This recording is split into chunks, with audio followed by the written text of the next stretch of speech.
পক্ষ থেকে বলেছে দাদা মালটাকে রেখে দেবে, মাল্টি-স্টোর বিল্ডিং বানাবো। কেন আর আমি একটা কথা বলবো আজকে অনুষ্ঠানে, ধোকা কারা দেয়? ছেলেরা, আপনারা না তাই তাই তো। আমার বন্ধু চিরঞ্জিত, আমি প্রসেনজিতের 12 বছর পেয়েছিলাম। চিরঞ্জিত বলেছিল, ভাই রে ভাই সুভাষ, বউ হারালে বউ পাওয়া যায় রে, মা হারলে মা পাবি না রে। এইটুক বলি, চিরঞ্জিত বলেছে ছেলেরা কোনোদিন থানায় আটকাতে পারে না, ছেলেরা কোনোদিন খারাপ হতে পারে না। এই ছেলেরা মেয়েদের দিকে তাকাতো না যদি মেয়েরা পোশাকটা ঠিক থাকে, তাই তো?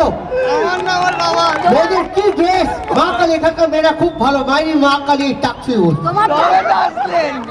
যাবার পরে মেয়েরা কি ড্রেস করছে, কাটার ফাটা, এখান থেকে এই পর্যন্ত কাটা, পরের বছর এখান থেকে এই পর্যন্ত কাটা, তার পরের বছর পেটটা কাটা পর্যন্ত ফাটা, এরকম ওইসব ড্রেস থেকে ছেলেরা আবেগ বসত মেয়েদের দেয় একটা ছোট স্মৃতি, এই মেয়েরা একটা ধরে একটা ছাড়ে, এটা মেয়েদের নীতি। একদম ঠিক বলেছে। এবার যদি কেউ সিটি মারতে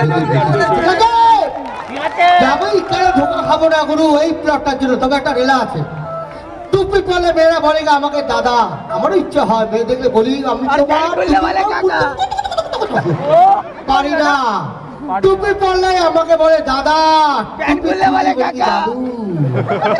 যার জন্য বিয়ে হয়নি। আমি চাইবো আমার গুরুদেব ভোকালের রাজা, ঈশ্বর দেওয়া ভোকাল, দীপ সাহার জন্য ছবিটা হাতলে হাতলেও সুপারহিট ছবি, ছবি না প্রেমের সুশুরি।